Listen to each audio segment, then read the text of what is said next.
Is it the case that kind of Atta's lawyers, the approach they took did not help, or this outcome would certainly have been the case no matter how it was approached? Oh, you can see that quite clearly. His defense team was in shambles. They didn't do a good job at all, right? So this very key to this discussion, the analysis, is the fact that, you see, when Ofori Atta was given the extension to 2nd June, that was in February, right? That was reached sometime in February. Yes. So he had a lot of time. March, he had the whole of April, right? Part of March, a larger part of March, and the whole of April to, come back to the OSP. If he saw that he was going to need a further extension. Look at the thing. This is the thing. Yeah. At the time they gave him extension to 2nd June to meet OSP, he was billed to undergo the surgery on 20th and 21st March. Yeah. Very key. Let's look at that. So he was billed to go under the knife on 20th and 21st March. Those were the 2 days for the surgery. Now, before that date, even if we are using 21st March as a date, it became clear to him that the surgery will no longer come on. The key thing is that why didn't Ofori Atta reach out to the special prosecutor? Why didn't he reach out to the special prosecutor at least from 21st March? That, Mr. Jabi, we agreed I would see you on the 2nd of June. Right? Because I was going to do surgery on 20th and 21st March. But now, today is 21st March. The surgery has not taken place. There are going to be other moves here and there. So, what can we do in terms of maybe rescheduling? Can we move forward my meeting with you? Anything. Anything. Once the surgery didn't come on, it's such a material fact, very, very weighty, that his defense needed to reach out to the OSP and discuss the way forward. Because let's remember, meeting adjourned to 2nd June because we are going to do surgery 20th, 21st March. 20th, 21st March, you don't do a surgery. You don't reach out to OSP. So if you check 21st June to 21st April, 1 month, 21st May, 2 months, then his lawyers write on the 28th of May. Yeah. I mean, come on. That's where he lost it. That's where he lost it. It's as if he and his lawyers, they don't even appreciate the quagmire in which Ofori Atta finds himself. I mean, we all lived here. Ghanaians are unhappy that Akufo-Addo has made his brother Ofori Atta the finance minister. We borrow, then they make money. We borrow, then they make money through data bank. So their families become very rich from the loans that today are killing us, right? So if you have lawyers who don't put all of this in context, then you are in serious trouble. Because it's very, very, very important that you should know that people want Ofori Atta to be held accountable. Because they've made too much money. Under the guise of it's legitimate. Data bank was already doing that work, which is false. Kweku Hagan came and sat here and said, look, when he was deputy finance minister, they brought on Data Bank and Toby Afede's company, Strategic African Securities, right, to learn from the big boys, the white boys. So they were understudying the whites. Yet as soon as MPP came in, suddenly Data Bank has become a very experienced company that's the one doing all the work, which is lies. How many years do you understudy? You hear people say, oh, he has been issuing bonds long ago, from a long time. When he was just given that experience, his company was given that experience. In the NDC2 administration, that's the 2013 to 2016 JM administration. But they kept lying. People who supported it kept lying. Oh, Ofori Atta has been doing this work, issuing these bonds for decades. It's different. They were trading in securities. These ordinary treasury bills, EPAC, those are domestic securities, not international bonds, not the ones that suddenly Data Bank was making a lot of money from. But they deceived the public, and people kept repeating it. They've been doing this for long. So the main point we're making is that you would find that based on the way they were openly taking our money through data bank, millions of Ghanaians were not happy. And then, because we kept saying that they are corrupt, apart from what we could see through the open taking of money through data bank when Ghana borrows, we could also see that there had been the KPMG report on SML. You would see the Ofori Atta's hands all over it. You would see the National Cathedral one. Yes, he went to Parliament, the essential vote. He went and said they took it from a contingency vote. That's the money, right? Contingency vote, meaning that they use contingency funds to do National Cathedral. Every auditor, accountant will tell you that no, you don't embark on such a massive project with contingency money, etc. So National Cathedral, SML, at least these were very public. People knew. It appears the other ones were ones that, well, I hadn't said, especially the PF fund, the tax fund. Yes. Right? And also the one involving the Chinese company. We'll put the notice. Yeah, please put them. The wanted notice has the details. Yes. But at least two of them, National Cathedral was very, very, very, very, very, very open. People, millions of Ghanaians knew it. SML also open. Bembuachi's African, this is Center for Energy Policy, yes, etc., CDD and the rest. I let them. We've sued SML and sued Ofori Atta himself. I see. You're in court. Yes, we are in court. So these things are things that he should know. So anybody advising him will know that, hey, master, you are public enemy number one. So everything you do, your surgery didn't come on. Inform the OSP and see how to maybe come back to Ghana quickly to take care of this business and go back, whatever. You think, yes, upon all I've said, you think that today, if every doctor who comes to look at Ofori Atta in Ghana tells us that no, this man needs to go back for surgery, Ghanaians will say no, he should die. Yes, of course, naturally you'll find some who will say he should die, but the larger majority of us are reasonable. Everybody will agree that, okay, let him go for surgery and come. So this whole thing, not to come into Ghana, not to, give the OSP the needed cooperation, is something that just puts his whole defense in shambles, right? And tells us that there are sinister motives. Yeah, he's not showing good faith. This is common sense. Common sense, very basic. Very basic. His lawyer said they gave the OSP the letter information needed that he was due, for instance, in the June 13 for another procedure. And so that should have been considered as well by the special prosecutor. They say that still they left him in shambles. That's how you put it, based on what has happened now? Yes. Oh, listen, like I said, it doesn't change anything. You see, let's go back. March 21. March 20th and March 21 were the dates for the surgery. March. Yes. The surgeries didn't come on those dates. And I can even tell you from my experience that the way the US people work, even though the US, Ghana, I would be sure that 2 to 3 days before the surgery, if it's no longer coming on, they would know because of the way they arrange their things. If the surgery, let's even say that we cannot tell, maybe there was an emergency on the day of the surgery. So let's leave that side. Let's use what? On 20th of March, he didn't do a surgery. 21st of March, he didn't do a surgery. So why did he keep quiet till the 28th May? That's the key thing. This particular thing, when you are analyzing, you don't need to talk plenty. Simply, 21st March, your surgery didn't come on. Why did you keep quiet till 28th of May?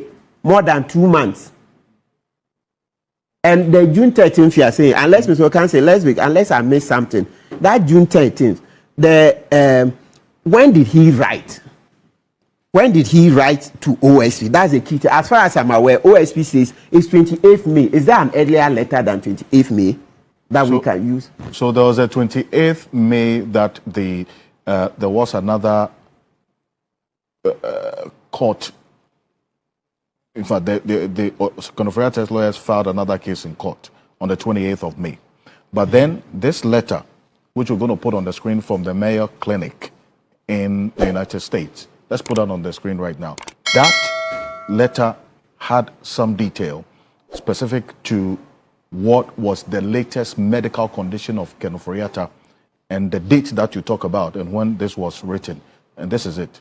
He says, "Dear Sir, Madam," and this was written on May 14th. The date on this letter is May 14th. But when did it come to the attention of the OSP?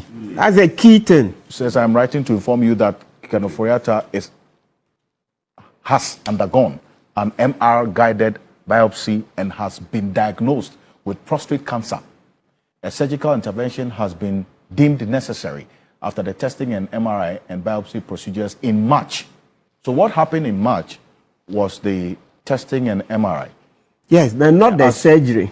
So at that time, they had said that they were going to do surgery. You see, not a biopsy.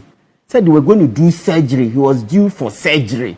So then OSP looked at it and magnanimously gave more time because after surgery, you will need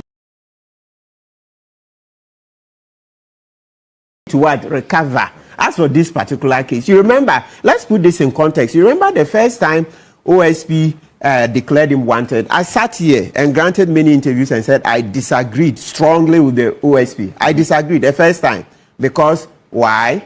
Like we say in Ghanaian English, when Ofori Atta was traveling out of Ghana, he wrote a letter and took it to Chief of Staff, Mr. Julius Debra. It was Mr. Debra who didn't give the security agencies. That's something I fault him too for. Knowing everything around Ofori Atta, I'm so surprised that, extremely surprised that the letter was taken to Mr. Debra's office and they didn't give the security agencies. Maybe it's something we should be investigating and fire the people. Maybe I can imagine Chief of Staff, he can say, look, he can't read every letter. But his office, who is in charge? How did they manage that? A letter, Ofori Atta says, I'm traveling out of Ghana. It comes to the Chief of Staff's office and him. I mean, anybody knows that, hey, this man, everybody knew right away after the elections that he'll be the number one person to answer questions. So he says he's traveling. And so what kind of people are employed in the Chief of Staff's office that none of them could see that this is something we must pass on to all the law enforcement agencies so that if they need him, they can, invite him and get necessary arrangements. Today, when I look at it, I'm like, oh, child. Anyway, I'm sure maybe we should get a full day for that. So, Mr. Debra, you should be investigating people in your office. How come? Because now you are taking the fall for it. Yes, because I can imagine that as Chief of Staff, you can't read every letter. But you employ those people. They work under you. So how can such a letter come to your office and not be given to police, Yoko, OSP? It beats my mind. So totally. The expectation was that as the letter was written, and at least the various security agencies should have been alerted. Absolutely. This one is no brainer. How? He writes you know that Chief of Staff, you don't do investigations. So you should know that when such a letter comes, automatically it's meant for law enforcement agencies. Because Chief of Staff, you are taking care of the president. So he says, because the president implements the laws under Article 58. So he's informed president, you should take it out. And so for that reason, I told you that the first time OSP declared him wanted, I said, no, I don't agree because the man went out legally. He even informed, even the letter wasn't necessary, but he took an extra step and informed, right? So you can see that is me. And me, knowing that today, if it comes, it's good for my court case. But you see, well, it's not my case. It's the CDD, etc. I'm lawyer for them. It's your case, essentially. Well, but so, you say, yes, but I have to be fair to him. So that first time, I said, no, I disagree with OSP. We gave you so much support. Then you sit down and do this. I look at it and I'm like, this man. But it's good we gave him the benefit of the doubt. We, as lawyers, we are trained to use due process. Of course, inside me, yes, you have doubts, you have suspicions, but in law, they say a multitude of suspicions don't constitute evidence. And it's not proof, right? So I said, no, let's go by due process. Because he wrote that letter, I didn't support OSP on that first outing. But so many months on, and then you repeat the same thing, shambolic performance. So for me, this is it. It's good that the OSP has declared him wanted again, except that OSP 2, we need him to answer some questions. I've raised it before. You see that under the Mutual Legal Assistance Act, Act 807, 2010, you know, that one is for criminal cases. So if you need help, the person is out. outside Ghana, you go through our Attorney General, then our Attorney General will write to the U.S. government. At least at a point, they are saying Ofori Attta is in the U.S. or any other country. Yes. Okay. So they give 6 locations, but this Mayo Clinic, we know it's in the U.S. They have other branches. I think from our search, we saw one in the UAE, one in China, and then also about 11 other countries as well. But this letter purported to be from his doctors. It's from the Mayo Clinic in the U.S. Exactly. So you write to the American, so the Attorney General, Dr. Ayine, would reach out to the U.S. government. We need Ofori Attta for this. Long and short, what I'm saying is that we should have also used a bit of that time from the February to June, you see, so that we could have reached out. So speaking plainly, for me, I to date, Mr. Jabin hasn't explained. And you see, we are using information. So speaking plainly, I'm not altogether happy with Mr. Jabin that he didn't use the video conferencing facilities that you can use if you apply to the U.S. authorities, where they would then grant facilities so that you would do video conference. It's in the law. So that you can conference with Ofori Attta whilst you're there. Because from February to June was a lot of time. That's why I say, so it's based on information. You see, when you're in public office, you know how Ghanaians are. We are minimum 33, 34 million citizens, right? So we'll ask questions. So you should see that Ghanaians will ask questions. So when there is a law that says that we can seek the help of the foreign government so that we can talk to him, do video conference, ask him to bring documents, etc. If you reject it, then come with reasons for us to be at par with you, because you know it's governance. If you say, oh, you are the OSP, you can't even, Mr. Jabin cannot even say he doesn't owe us an explanation. He does, because these are state resources. The time we're using is also a resource. So why are we sitting on our hands for 4 months saying, okay, we'll wait till June, when we could have been engaging him through video conferencing, etc.? You have a question? Yes. The question was that this same question was put to the OSP during the press conference. He said that Ofori Atta and his lawyers cannot be picking and choosing. Yes, I heard. That's not an answer. Dictating to the OSP how the investigation. No, that's not an answer. Why Please, is that? With due respect, that's not an answer. The question is that we have the Mutual Legal Assistance Act. We, US, they are always asking us for help. All right? We also ask. So if they need something, extradition, they will write to us, send us arrest warrant, all those things. Then we extradite, we arrest people here, extradite them to the US, etc. It's for cooperation and this. Because if I had the one, I want to get my investigations moving forward quickly. The man says in February, I'm not coming.